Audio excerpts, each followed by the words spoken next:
Hey guys, मेरा नाम आनंद है और आप देख रहे हैं कोडेटअप। आज के इस वीडियो में हम करने वाले हैं क्लास 10 के कंप्यूटर एप्लीकेशन जिसका कोड है 165, उसका सैंपल पेपर जो 2025 बोर्ड के लिए सीबीएसई की ऑफिशियल वेबसाइट cbse.gov.in ने दिया है। मतलब ये सीबीएसई का ऑफिशियल वेबसाइट पर डाला गया सैंपल पेपर है और मिनिमम ये आपको करके जाना होता है। हालांकि सैंपल पेपर बहुत सारे करके जाने होते हैं, लेकिन मिनिमम ये जरूर करके जाना होता है क्योंकि ये आपको लेटेस्ट ट्रेंड्स और क्वेश्चंस जो आ सकते हैं एग्जाम में उसके बारे में आपको बताता है। तो इसको हम कंप्लीट करेंगे पूरे के पूरे सैंपल पेपर को इस वीडियो में। तो चलिए स्टार्ट करते हैं।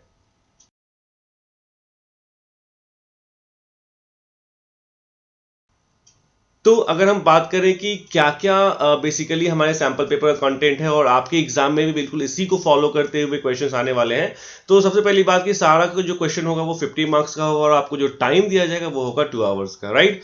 इंस्ट्रक्शंस ये है कि टोटल 5 सेक्शंस हैं आपके ए से लेके ई तक, यानी A B C D E. ये देखिए A section B, section C, D और ई, ठीक है। और सारे के सारे क्वेश्चंस जो है वो कंपलसरी हैं, लेकिन कुछ कुछ क्वेश्चंस में इंटरनल चॉइसेस दिए हुए, मतलब दिस और करके आपको ऑप्शंस दिए हुए हैं, आप चुन सकते हैं, लेकिन सारे क्वेश्चंस करने ही करने हैं। सेक्शन ए के पास 12 टोटल एमसीक्यू बेस्ड क्वेश्चंस हैं, यानी कि इसकी टोटल वेटेज 12 मार्क्स की होगी। वैसे ही बी के पास 7 क्वेश्चंस हैं शॉर्ट आंसर के, ठीक है। 2 नंबर का एक क्वेश्चन यानी कि 14 मार्क्स का।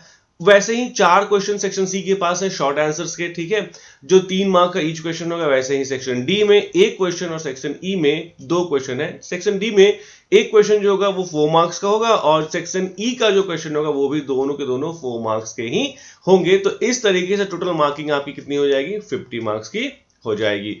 अब इसी तरीके से हमें ए बी सी डी और ई को क्या करना है एक एक करके। तो चलिए स्टार्ट करते हैं। सबसे पहले हमारा कौन सा होगा? सबसे पहले हमारा सेक्शन है कौन सा?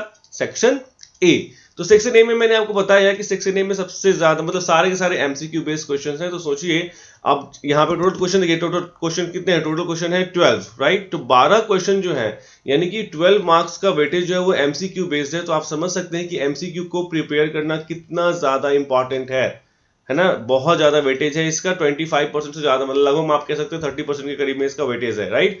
तो चलिए देखते हैं सेक्शन ए का सबसे पहला क्वेश्चन क्या आता है। पहले तो ये देख लीजिए, ऑल क्वेश्चंस आर कंपलसरी। इसका मतलब आप कोई क्वेश्चन छोड़ नहीं सकते हैं, आपको सारे क्वेश्चंस करने हैं। सबसे पहला क्वेश्चन क्या कहता है कि Shreya wants to securely copy files between 2 server. मतलब मान लीजिए ये सर्वर ए है और ये क्या है? सर्वर बी है। यानी कि जो ट्रांसफर होना है ओवर इंटरनेट, ठीक है, ओवर इंटरनेट कह लीजिए, ओवर वायर कह लीजिए, है ना। यानी कि इंटरनेट का यूज करके सर्वर ए से सर्वर बी में डेटा को क्या करना है? ट्रांसफर करना है, ठीक है। 2 connected machines over the internet लिख ही दिया इसने। विच protocol should see prefer for getting her task completed? कौन सा प्रोटोकॉल वो यूज करेगी? अब सबसे पहले ये बात देखिए, हम ना इसमें सिर्फ ये नहीं जानेंगे कि इसका आंसर ये है, इसका आंसर ये है, हम इसमें एक्सप्लेनेशन भी करेंगे ताकि इससे रिलेटेड अगर कोई क्वेश्चन आ जाए तो वो भी आप कर सकें, ठीक है। सबसे पहले तो आपको क्वेश्चन पूछा है विच प्रोटोकॉल शी शुड प्रेफर, मतलब प्रोटोकॉल क्या होता है पहले ये तो जाने कि प्रोटोकॉल होता है क्या। देखिए प्रोटोकॉल क्या होता है? Set of rules. प्रोटोकॉल क्या होता है? Set of rules for transferring data over internet. Transferring data over internet यानी कि अगर इंटरनेट पे मैं आपको कहूं कि बच्चा इंटरनेट पर जो है वो आपको पॉइंट ए से लेके पॉइंट बी तक डेटा को ट्रांसफर करना होता है, तो कुछ रूल्स रेगुलेशंस होंगे जिन रूल्स रेगुलेशन को फॉलो करके ए से बी तक जाएंगे। जैसे अगर हम बात करें ट्रैफिक की, हम सड़क पे जो है बाइक चलाते हैं, कार चलाते हैं, तो उसका कुछ रूल है ना, उस रूल्स को फॉलो करते हैं। वैसे ही जब हम इंटरनेट पे कोई भी डेटा एक जगह से दूसरी जगह भेजते हैं तो हमें क्या करना होता है? कुछ सर्टेन रूल्स को फॉलो करना होता है। उन रूल्स को हम लोग क्या कहते हैं? उन रूल्स को हम लोग प्रोटोकॉल कहते हैं। तो अब सर्वर से डेटा भेजना है, यानी सर्वर ए से सर्वर बी में डेटा भेजना है, तो देखो एफटीपी का फुल फॉर्म भी याद कर लेना, फाइल ट्रांसफर प्रोटोकॉल, ठीक है। एचटीटीपी का फुल फॉर्म याद कर लेना, hyper text transfer protocol. SCP का होता है सिक्योर्ड कॉपी प्रोटोकॉल। और टेलनेट का टेलीकम्युनिकेशन नेटवर्क, ये याद कर लेना, ठीक है, क्योंकि हो सकता है एफटीपी का फुल फॉर्म आ जाए, एचटीटीपी का आ जाए, ठीक है, एससीपी का आ जाए और टेलनेट का आ जाए। देखो एफटीपी का और एचटीटीपी का ये दोनों का यूज होता है फाइल को ट्रांसफर करने के लिए, बिल्कुल सही बात है। लेकिन ये फाइल ट्रांसफर जो होता है यहां पे नॉर्मल फाइल ट्रांसफर होता है प्लस क्लाइंट टू सर्वर के बीच में होता है। क्लाइंट टू सर्वर या सर्वर टू क्लाइंट होता है।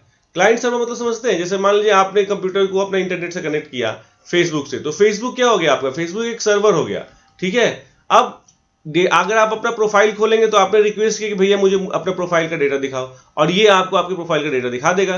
तो ये क्लाइंट हो गए। जब आप रिक्वेस्ट करते हैं किसी चीज के लिए तो आप क्या हो जाते हैं, क्लाइंट हो जाते हैं, और जो रिक्वेस्ट की को फुलफिल करता है वो क्या कहलाता है, सर्वर कहलाता है। यानी कि हम हमेशा क्लाइंट रहेंगे। जब जो कोई भी इंटरनेट से कनेक्टेड होगा वो हमेशा क्या होगा बच्चा, क्लाइंट होगा। ठीक है, तो मतलब क्या, जैसे फेसबुक हो गया, इंस्टाग्राम हो गया, अमेजन हो गया, गूगल हो गया, जीमेल हो गया, ये सब क्या है, ये सर्वर्स है जो हम रिक्वेस्ट करते हैं भैया हमें अपना ईमेल आईडी, ईमेल क्या क्या है वो दिखाओ, तो वो हमें दिखाता है। तो this is called, these are called servers, और हम हमेशा क्लाइंट है। तो एफटीपी या एचटीटीपी का यूज होता है क्लाइंट और सर्वर के बीच में। और टेलनेट एक अलग, बिल्कुल अलग ही चीज है, उसके बारे में हम फिलहाल नहीं देखेंगे। तो बचता कौन है, एससीपी। ठीक है, एससीपी मतलब सिक्योर्ड कॉपी प्रोटोकॉल। यानी कि ये क्या करता है, ये आपको सिक्योरली दो सर्वर्स के बीच में डेटा को ट्रांसफर करने के लिए यूज किया जाता है। इसीलिए जो आपका राइट आंसर है वो है option C, that is SCP. Next question number 2 देखिए। तो इससे बहुत सारी चीजें आपको समझ में आ गई। प्रोटोकॉल क्या होता है, ठीक है, एचटीटीपी क्या है, एफटीपी क्या है, क्लाइंट क्या है, सर्वर क्या है, ये सारी चीजें समझ में आ गई ना। तो सिर्फ क्वेश्चंस के आंसर नहीं करने, उनको समझना भी है। नाउ सेकंड क्या है, which of the following is not an e governance project. देखो ई गवर्नेंस प्रोजेक्ट, जब भी ई गवर्नेंस की बात आती है तो ई गवर्नेंस में क्या होता है, आपको समझना होता है। एक टर्म होता है टीएलडी। टीएलडी का मतलब होता है top level domain. Top level domain. कोई भी वेबसाइट जब हम ओपन करते हैं ना बच्चा, कोई भी वेबसाइट हम जब ओपन करते हैं तो उसमें जो टीएलडी होता है वो बहुत बड़ा रोल प्ले करता है, ये बताने के लिए कि कौन से तरह का वो वेबसाइट है, यानी कि टाइप ऑफ वेबसाइट। आपको टीएलडी ये बताता है कि कौन सी तरह का वेबसाइट है। जैसे मैं कहता हूं, जैसे अपनी ही वेबसाइट हम ले लेते हैं, coditup.in। ठीक है, तो इसका मतलब क्या हुआ, ये कौन सी वेबसाइट है, तो ये इंडियन वेबसाइट है, बिकॉज IN है। हम कहते हैं flipkart.com, इसका मतलब ये कौन सी वेबसाइट है, .com लगाए ना, तो .com क्या है, मतलब कमर्शियल वेबसाइट है। ठीक है, हम कहते हैं CBSE.gov.in, तो देखिए GOV लग गया ना, यानी गवर्नमेंट वेबसाइट है और इंडियन गवर्नमेंट वेबसाइट है। आगे बात समझ में। वैसे ही आप कहेंगे देखिएगा .org, यानी ऑर्गेनाइजेशनल वेबसाइट है। ठीक है, तो इसका मतलब क्या हुआ, ये .in, .com, .gov, .org, ये सब क्या कहलाते हैं, टीएलडी कहलाते हैं। और चूंकि यहाँ पे बात कर रहा है ई गवर्नेंस का, तो ई गवर्नेंस से रिलेटेड जितने भी वेबसाइट्स होंगे उनका सबके लास्ट में gov.in होगा। तो देखो gov.in यहाँ पे भी है, NIC भी जो है गवर्नमेंट वेबसाइट है। ठीक है, gov.in है, लेकिन यहाँ पे फ्लिपकार्ट दिख रहा है, ये क्या सरकारी है, नहीं है, सरकारी नहीं है। अगर तो मतलब आपको कुछ भी नहीं आता था तो इस क्वेश्चन का जवाब तो दे सकते थे कि सरकारी कौन कौन सा है, तो ये सब सरकारी दिख रहे हैं, ये तो बिल्कुल सरकारी नहीं है। क्यों, क्योंकि .com मतलब कमर्शियल वेबसाइट, और ऑब्वियस ही बात है फ्लिपकार्ट का जो यूज किया जाता है वो किस लिए किया जाता है, कमर्शियल एक्टिविटीज के लिए, सेल एंड परचेज करने के लिए क्या किया जाता है, यूज किया जा सकता है। So D is the right answer, क्योंकि कह रहा है नॉट, कौन नहीं है, ई गवर्नेंस के लिए। ठीक है, नाउ तीसरा क्या कहता है एमसीक्यू, विच टैग बिसाइड बी, यानी कि बी को छोड़ के। तो बी क्या करता है बच्चा, बोल्ड कर देता है, बोल्ड है ना, बी क्या करता है, बोल्ड कर देता है। तो which tag beside B can be use to make the text bold in HTML, तो स्ट्रॉन्ग होता है। ठीक है, यानी बी टैग यूज करो या स्ट्रॉन्ग टैग को यूज करो, दोनों काम क्या करते हैं, जो भी चीज आप लिखोगे उसको बोल्ड कर देगा वेबसाइट पे, /strong। आई बात समझ में। तो ये इसमें बस यही समझना है कि बोल्ड और स्ट्रॉन्ग दोनों क्या है, एग्जैक्टली सेम काम करते हैं। नेक्स्ट फोर्थ क्या होता है, what is the full form of SMTP, यानी SMTP का फुल फॉर्म क्या होता है। तो SMTP का full form simple mail transfer protocol. Full forms याद कर लीजिए, देखिए ये भी एक प्रोटोकॉल है। SMTP इज ऑल्सो जो है क्या है, ये भी एक प्रोटोकॉल है। अब देखिए हमने आंसर तो जान लिया कि SMTP का फुल फॉर्म क्या होता है, इसलिए मैंने आपको कहा था फुल फॉर्म जरूर याद कर लीजिएगा। File transfer protocol, hyper text transfer protocol, secured copy protocol, telecommunication network. ठीक है, अब यहाँ पे एक क्वेश्चन आ गया ना, SMTP का full form simple mail transfer protocol full form होता है। अब इसका काम क्या होता है, तो देखिए इसके लास्ट में प्रोटोकॉल जुड़ा हुआ है, सॉरी यहाँ पे प्रोटोकॉल जुड़ा हुआ है। तो प्रोटोकॉल का मतलब क्या होता है, प्रोटोकॉल का मतलब होता है set of rules for transferring data over internet. तो SMTP क्या है, वो भी सेट ऑफ रूल्स है ट्रांसफर करने के लिए डेटा को इंटरनेट पे, लेकिन किस चीज को, तो देखिए मेल है ना, ईमेल्स, यानी कि अगर आपको ईमेल भेजना है तो ईमेल भेजने के लिए जो प्रोटोकॉल आप यूज करते हैं वो प्रोटोकॉल क्या कहलाता है, SMTP कहलाता है, simple mail transfer protocol. So SMTP is a protocol which is used for sending emails. Now question number 5 देखते हैं, which protocol is used for video conferencing, यानी कि वीडियो कॉन्फ्रेंसिंग करना है, बात करना है आपको। ठीक है, जैसे आप स्काइपी पे एक दूसरे को देख के बात करते हैं, या आजकल फेसबुक पे भी जो एक दूसरे को देख के बात कर लेते हैं, या जूम पे जो आजकल मीटिंग्स होती हैं, बहुत सारे ये सारी चीजें जो है वो हम करते हैं, ऑनलाइन मीटिंग करते हैं जिसमें ऑडियो शामिल होता है, यानी आप बोलते हैं तो अगला बंदा सुनता है, आपकी वीडियोस भी जाती हैं, ठीक है, वीडियो भी जाती है। तो जो भी ऐसा कॉन्फ्रेंसिंग, जो वीडियो कॉन्फ्रेंसिंग है उसमें ऑडियो और वीडियो इन्वॉल्व होता है, और जो भी कम्युनिकेशन में ऑडियो और वीडियो इन्वॉल्व होता है उसमें जो हम प्रोटोकॉल यूज करते हैं वो होता है VoIP, voice over internet protocol. देखिए नाम से ही क्लियर हो गया, वॉइस ओवर इंटरनेट प्रोटोकॉल, यानी कि वॉइस को हम भेज रहे हैं तो वॉइस भी भेज रहे हैं और वीडियो भी भेज रहे हैं। तो VoIP किसी भी तरह का ऑनलाइन कम्युनिकेशन, याद कर लीजिएगा, रट लीजिएगा, ये समझ ही लीजिए, किसी भी तरह का ऑनलाइन कम्युनिकेशन जिसमें ऑडियो या वीडियो इन्वॉल्व होता है उसमें हम किसको यूज करते हैं, VoIP को यूज करते हैं। Telnet, telecommunication network, full form मैंने बोला था, HTTP, hyper text transfer protocol, ठीक है, SFTP, ये हटा दीजिए, इसका तो मुझे ये कुछ यूज का ही नहीं। तो ये हुआ 5वां क्वेश्चन का जवाब। तो देखिए रिलेटेड चीजें भी हम क्या कर रहे हैं, पढ़ते जा रहे हैं। नाउ 6ठा क्वेश्चन क्या कहता है, select the correct option to fill in the blanks. A website में कंसिस्ट ऑफ डैश, तो स्टैटिक वेब पेजेस और डायनामिक वेब पेजेस। सबसे पहले देखिए, अब इसमें समझिए, आंसर तो मैं बता दूंगा लेकिन समझना भी है। सबसे पहले बात, स्टैटिक वेब पेज क्या होता है। स्टैटिक वेब पेज, देखो वेब पेज का मतलब क्या होता है, या इसको भी समझने से पहले आपको दो चीज समझना पड़ेगा। एक चीज समझना पड़ेगा वेब पेज, और दूसरा समझना पड़ेगा वेबसाइट। वेबसाइट, सो दो टर्म आपको यहां समझने पड़ेंगे। देखो वेब पेज का मतलब क्या हुआ, आपने बुक ली, ठीक है, जैसे मेरी बुक है CBSE CS पाइथन क्लास 11, दो बुक है मेरे पास। अगर आप 11th में कंप्यूटर साइंस लेंगे तो CS की क्लास 11th और CS की क्लास 12th की बुक आपको आनंद सर की मिलेगी। तो जैसे मेरी बुक है, क्लास 11th की बुक मैंने लिखी है CS के लिए, ठीक है, और क्लास 12th की बुक भी है मेरे पास CS के लिए। तो 11th में जो बुक है उसमें बहुत सारे पेजेस होंगे, है ना, 348 पेजेस है टू बी एग्जैक्ट। तो जो पेजेस हैं, ठीक है, वो इंटरनेट पे वही पेजेस क्या कहलाते हैं, वेब पेजेस कहलाते हैं। और मैंने बहुत सारे पेजेस लिखे, उनको एक साथ कंबाइन किया और एक प्रॉपर वे में कंबाइन किया ताकि वो एक बुक की शक्ल ले। तो वो मेरा क्या बन गया, बहुत सारे पेजेस मिलके क्या बन गए, मेरे बुक बन गए, बुक बन गया। तो वही चीज है, बहुत सारे वेब पेजेस, यानी कि बहुत सारे पेजेस, यानी कि इंटरनेट पे वही चीज क्या कहलाया, वेब पेजेस। बहुत सारे वेब पेजेस मिलके एक वेबसाइट बन गए। जैसे फॉर एग्जांपल आप कोई भी एक वेबसाइट ले लीजिए, जैसे अमेजन ले लीजिए, ठीक है, अमेजन पे बहुत सारे लिंक्स हैं, किसी पे क्लिक करते हैं तो कहीं जाते हैं, किसी पे क्लिक करते हैं तो कहीं जाते हैं। तो हर एक स्क्रीन जो आपको दिखता है वो होता है वेब पेज, और ऐसे बहुत सारे वेब पेज को मिला के क्या बनता है, वेबसाइट। तो हम कह सकते हैं कि वेब पेज एक छोटी एंटिटी होती है और बहुत सारे वेब पेजेस को मिला के हमारा क्या बनता है, वेबसाइट बनता है। बहुत सारे वेब पेजेस होंगे, बहुत सारे, एक वेबसाइट में बहुत सारे वेब पेजेस हो सकते हैं, WP वेब पेजेस, ठीक है, आई बात समझ में। तो अब स्टैटिक वेब पेजेस, देखिए वेब पेज समझ गए, इंटरनेट पे खुलने वाला कोई भी पेज, इंटरनेट पे आप कुछ भी खोलते हैं जो आपकी स्क्रीन पे आता है वो होता है वेब पेज। और एक वेबसाइट के अंदर बहुत सारे वेब पेजेस हो सकते हैं। अब वेब पेजेस की कैटेगरी दो होती है, एक होती है स्टैटिक और डायनामिक। स्टैटिक मतलब जो सिर्फ इंफॉर्मेशन को शो कर देते हैं, भैया ये रहा इंफॉर्मेशन जो आपने मांगा था, जैसे विकीपीडिया में आप जो है वो देखिएगा सिर्फ टेक्स्ट बेस्ड चीज होता है, आपसे आप जो भी पूछेंगे उसका वो आंसर दे देगा, ठीक है। और डायनामिक का मतलब क्या होता है कि जिसमें आप इनपुट दे सकते हैं और उस इनपुट के हिसाब से आपको आंसर मिलेगा। जैसे यूट्यूब है, यूट्यूब में आप जाकर कहेंगे class 10 computer application best video, तो आनंद सर की वीडियो मिल सकती है, मे बी, ठीक है। तो मतलब डायनामिक का मतलब क्या होता है कि आपसे वो इंटरेक्ट करता है, आप उसमें इनपुट दे सकते हैं, उस इनपुट को वो समझेगा। जैसे गूगल है, आपको कुछ भी सर्च करना है, आप इनपुट देते हैं, वो समझेगा, फिर आपको रिप्लाई देगा। तो किसी भी वेबसाइट में स्टैटिक वेब पेजेस भी हो सकते हैं और डायनामिक वेब पेजेस भी हो सकते हैं, इसीलिए इसका आंसर क्या होगा, both A and B। Now let's move to the next question, question number 7। Aman 10वीं क्लास का एक स्टूडेंट है, wants to create a numbered list in HTML। तो नंबर्ड लिस्ट के लिए क्या होता है बच्चा, तो नंबर्ड लिस्ट के लिए क्या होता है, OL और /OL। नंबर्ड का मतलब क्या होता है बच्चा, नंबर्ड का मतलब होता है नंबरिंग, लाइक ABCD ऐसे नंबरिंग होता है, या 1 2 3 4 ऐसे नंबरिंग होता है, या 1 2 3 4 ऐसे नंबरिंग होता है। तो ये ऑर्डर्ड होते हैं, इनकी ऑर्डरिंग होती है, ए के बाद बी के बाद सी के बाद डी, इसीलिए इसको हम लोग OL कहते हैं, ऑर्डर्ड लिस्ट कहते हैं। तो ये रहा मेरा B is the right answer, कि अगर आप ऑर्डर्ड नंबरिंग लिस्ट क्रिएट करना चाहते हैं तो OL होगा। अब UL क्या होता है, तो UL मतलब होता है अनऑर्डर्ड लिस्ट। UL का मतलब क्या हुआ, अनऑर्डर्ड।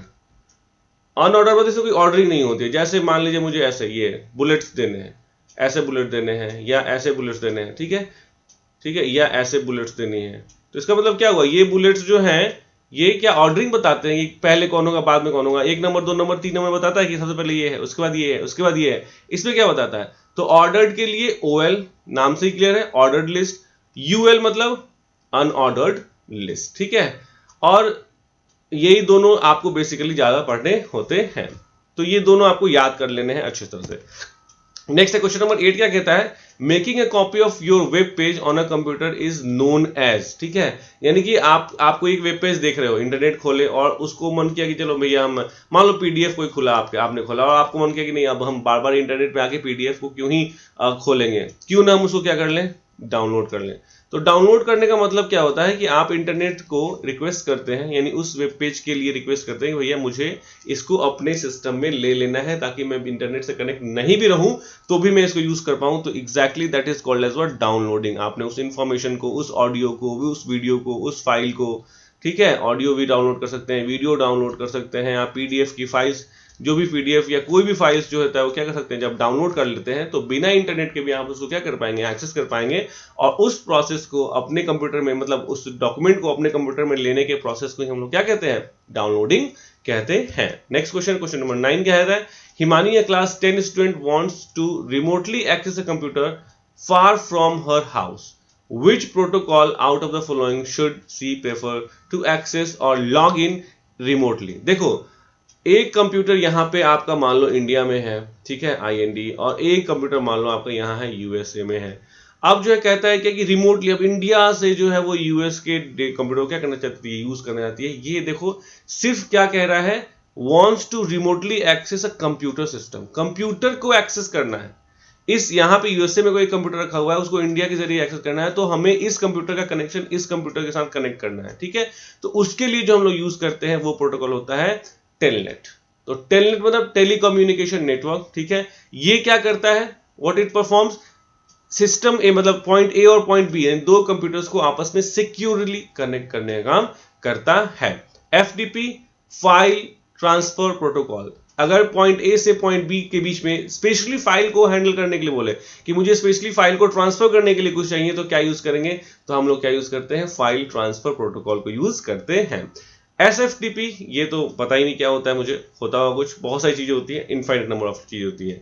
नेक्स्ट होता है TCP/IP, इसका बहुत बड़ा काम है और हो सकता है कि एग्जाम में आपसे आ भी जाए, आपको पूछ भी दे। TCP का फुल फॉर्म होता है ट्रांसमिशन कंट्रोल प्रोटोकॉल, बच्चा है ना, ट्रांसमिशन कंट्रोल प्रोटोकॉल। TCP का मतलब होता है ट्रांसमिशन कंट्रोल प्रोटोकॉल, और IP का मतलब होता है इंटरनेट प्रोटोकॉल, इंटरनेट प्रोटोकॉल। और ये दोनों अलग अलग प्रोटोकॉल होते हैं बच्चा जी, ये एक साथ लिखा जाता है क्योंकि इनका काम जो है ना बहुत एक दूसरे से जुड़ा हुआ काम है, बहुत ज्यादा जुड़ा हुआ काम है, ठीक है।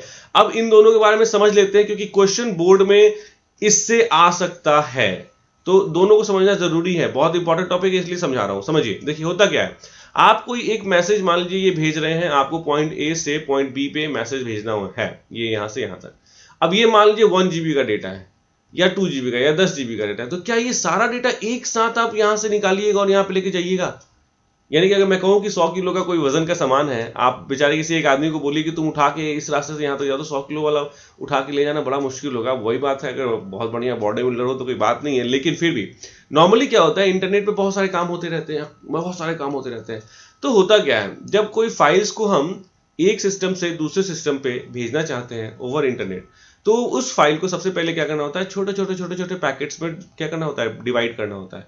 डेटा पैकेट्स कहते हैं इसको, मतलब एक बड़े से फाइल को छोटे छोटे टाइप पैकेट्स में क्या कर लिया हमने, डिवाइड कर लिया, और इसे हम लोग क्या कहते हैं, डेटा पैकेट कहते हैं। We tell it as what, data packet.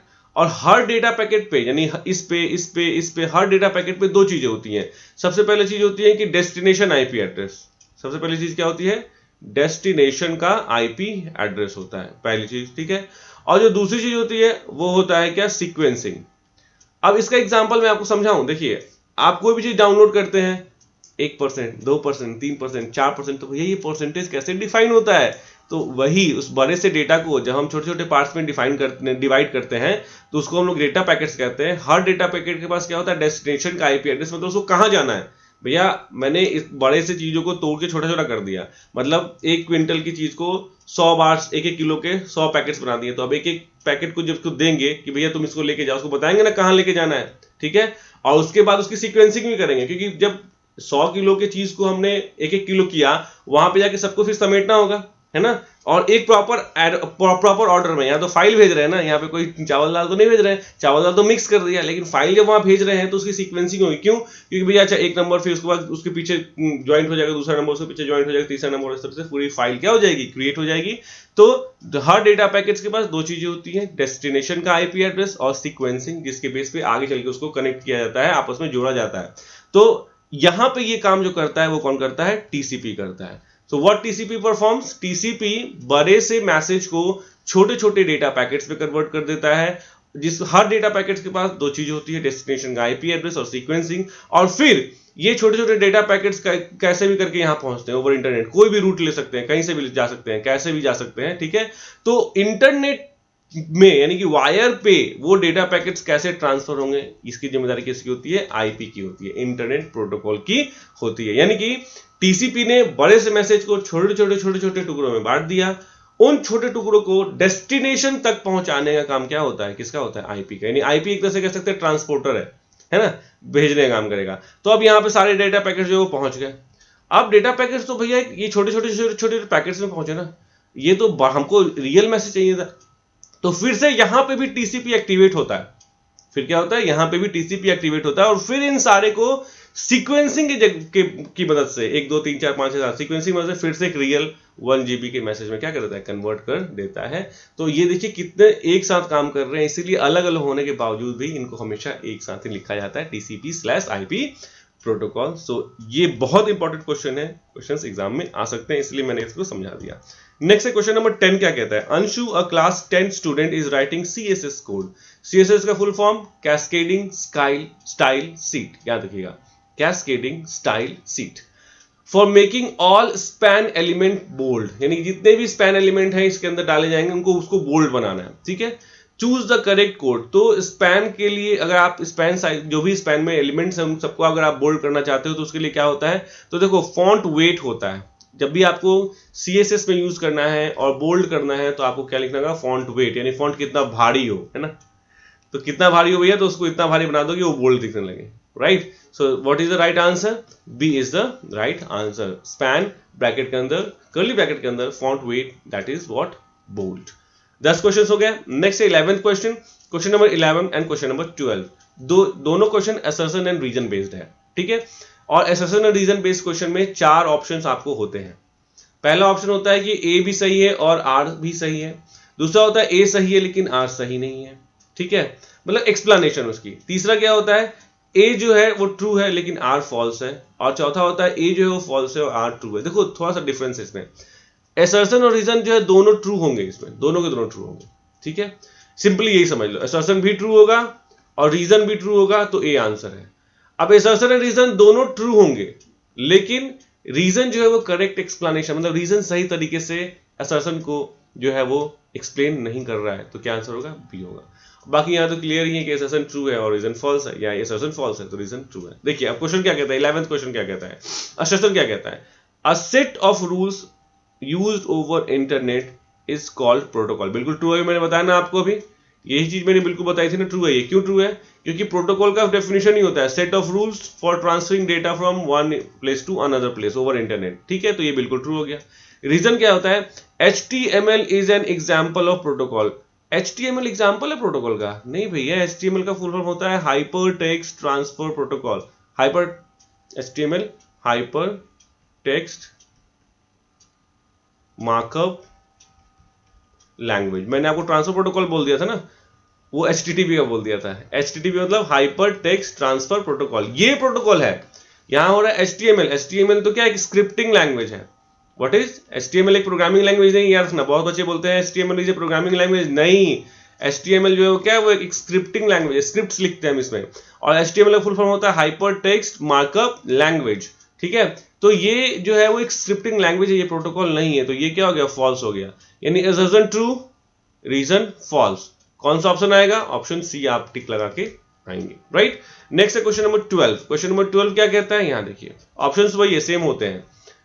Chat and email are live / real time conversation. Real time conversation का मतलब क्या होता है, जैसे मैं यूट्यूब लाइव लूंगा, अगर मान लीजिए मैं जब यूट्यूब लाइव लेता हूं तो रियल टाइम कन्वर्सेशन होता है ना, मैं आपको बोल रहा हूं आप तक पहुंच रहा है और आप टेक्स्ट के माध्यम से कुछ क्या कर सकते हैं, बता भी सकते हैं मुझे, या फिर स्काइप ही ले लीजिए या फिर जूम का ऑनलाइन लीजिए, वो रियल टाइम मतलब यहां से मैंने भेजा पहुंच गया। जैसे कि व्हाट्सएप भी एक रियल टाइम मैसेजिंग है, आप टाइप करते हैं इंटर करते हैं वहां पहुंच गया अगले बंदे के पास, फिर वो वहां से क्या कर सकता है, कुछ भी रिप्लाई आपको दे सकता है। तो यस, चैट जो होता है वो तो होता है, लेकिन ईमेल जो होता है वो रियल टाइम होता है क्या?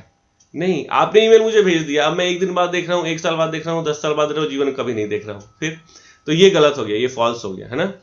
We have to be online in both, यानी कि जब चैटिंग करेंगे और जब ईमेल करेंगे तो उन दोनों में हमें ऑनलाइन होना पड़ेगा, ये तो ट्रू है।